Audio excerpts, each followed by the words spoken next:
Olá, delícias! Nossa aula de Direito Civil de hoje, aula sobre contratos, aborda o contrato de doação.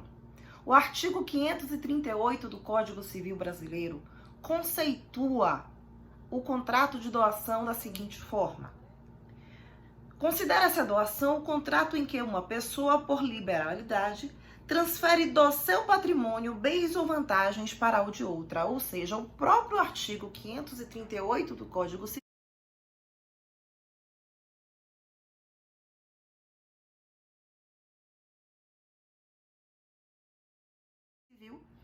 conceitua, narra o contrato de doação como um contrato pelo qual um sujeito, denominado doador, transfere para outra pessoa, denominada donatário, a titularidade, ou seja, o domínio pleno de um determinado bem, sem que o donatário tenha que suportar nenhum tipo de contraprestação econômica.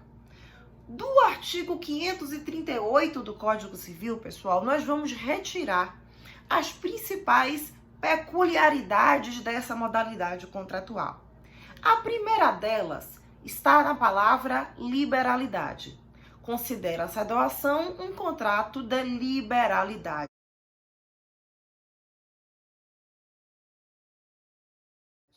O que é um contrato de liberalidade? É um contrato essencialmente gratuito. É um contrato que traz vantagem para uma parte, no caso o donatário, o adquirente da propriedade do bem doado, sem que haja a aquisição de vantagem econômica para o doador. Difere do contrato de compra e venda, que é um contrato oneroso, onde o alienante adquire determinada vantagem econômica e o adquirente adquire a aquisição da propriedade do bem vendido. Aqui na doação, não. O donatário adquire a propriedade do bem doado, da res doada, do bem alienado. O doador desfalca do seu patrimônio este bem em favor do donatário, sem que o donatário tenha que suportar nenhum tipo de contraprestação, ele não paga nenhum tipo de preço. Portanto, é um contrato gratuito, é um contrato de liberalidade. Essa característica, então, faz com que o contrato de doação seja um contrato unilateral. Cuidado, não confundam. Todo negócio jurídico pode ser unilateral ou bilateral. Os contratos são, todos eles, negócios jurídicos bilaterais, porque eles dependem da convergência de vontades. É preciso que existam pelo menos dois polos partícipes dessa relação jurídica para que um contrato, típico ou atípico, exista, tenha validade e eficácia. Portanto, a doação, como qualquer outro contrato, é um negócio bilateral, mas é um contrato unilateral a partir de que ponto de vista? A partir do ponto de vista da vantagem econômica. A aquisição da vantagem econômica somente para o donatário. Um desfalque do doador em contemplação ao donatário. Por esse motivo, o contrato de doação é um contrato de liberalidade, é um contrato benéfico, é um contrato gracioso e é um contrato de aquisição unilateral de vantagem, portanto, é um contrato unilateral. Uma segunda característica super relevante do contrato de doação é ser um contrato translativo. E neste ponto, há uma identificação com o contrato de compra e venda, porque tanto a compra e venda quanto a doação são contratos translativos de domínio. A aquisição da propriedade do domínio pleno por um determinado sujeito em favor de quem se transfere essa titularidade.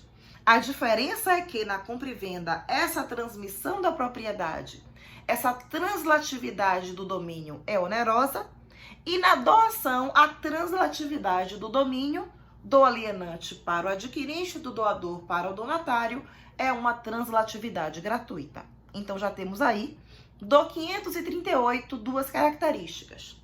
O contrato de doação é um contrato unilateral, e é um contrato, portanto, benéfico. Outra característica é um contrato translativo de domínio.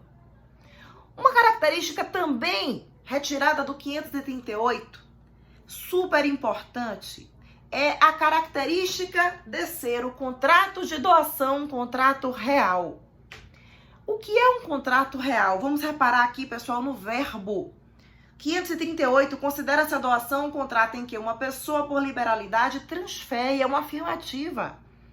Pelo contrato de doação, o doador transfere ao donatário o domínio pleno de um determinado bem. Já na compra e venda, a característica da consensualidade está ligada à obrigação gerada ao alienante de transferir para o adquirente a propriedade. Portanto, no contrato de compra e venda, nós caracterizamos esse contrato como um contrato consensual, porque há o dever de transferir. Já a doação é um contrato real, porque a doação, enquanto contrato, só se aperfeiçoa no momento em que efetivamente o doador transfere ao donatário a propriedade. Portanto, é um contrato que é caracterizado como um contrato real. Depende da efetiva transmissão do domínio. Vamos lembrar que o domínio é a conjugação de 4 faculdades inerentes à titularidade. Nós temos a faculdade de uso, fruição, disposição e reivindicação. Então, por esse domínio, todas as prerrogativas do alienante, doador, devem ser transferidas efetivamente para o donatário, a fim de que este negócio jurídico surja validamente e tenha a sua plena eficácia.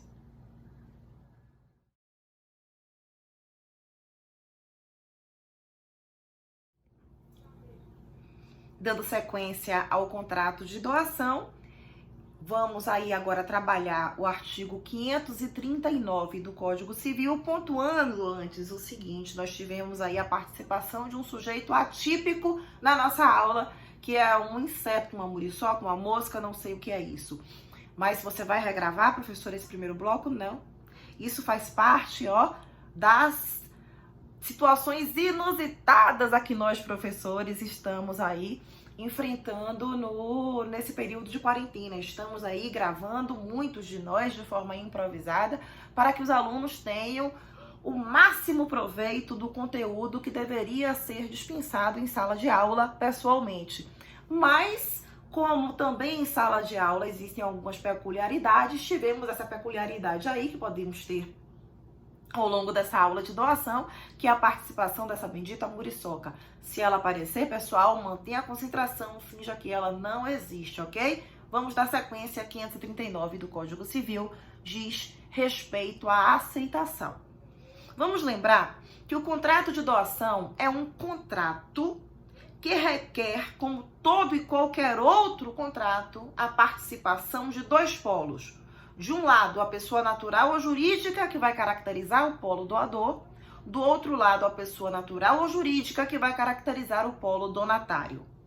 Mas o contrato só vai se aperfeiçoar, só vai surgir no momento em que esses polos, em que essas partes tiverem as suas vontades convergentes, as suas vontades manifestadas. É preciso que o donatário, portanto, aceite o bem doado. Quando é que essa aceitação poderá ser presumida? O artigo 539 diz: quando o doador estipular prazo para que o donatário se manifeste acerca da aceitação da res doada, é preciso, então, que ele manifeste-se dentro desse prazo a recusa. Porque se o prazo passa in albis, ou seja, se há o transcurso prazal sem que o donatário se manifeste acerca da aceitação, essa aceitação será, então, presumida. Então, a aceitação será presumida quando a doação for feita ao absolutamente capaz e este absolutamente incapaz não manifesta a sua aceitação dentro do prazo dado. Nesse caso, a omissão não implica recusa, implica presunção de aceitação. Outras situações que devem ser observadas dizem respeito à doação feita em favor do absolutamente incapaz, por exemplo, de um menor impúbere. Vamos lembrar aí que o Estatuto das Pessoas com Deficiência restringiu a hipótese de absolutamente incapaz ao menor impúbere, retirando as incapacidades absolutas no que tange às enfermidades mentais. Voltando, a doação feita ao absolutamente incapaz, ela depende da aceitação pelo representante legal? Não. Então, cuidado com isso. A doação feita ao absolutamente incapaz, sem a manifestação expressa de vontade do representante legal, ela é válida e será interpretada como pura e simples, mesmo que ela seja associada a encargo. Por quê? Porque o absolutamente incapaz não pode assumir em seu desfavor o cumprimento de um encargo, mas também não pode ser prejudicado pela falta de manifestação de vontade do representante.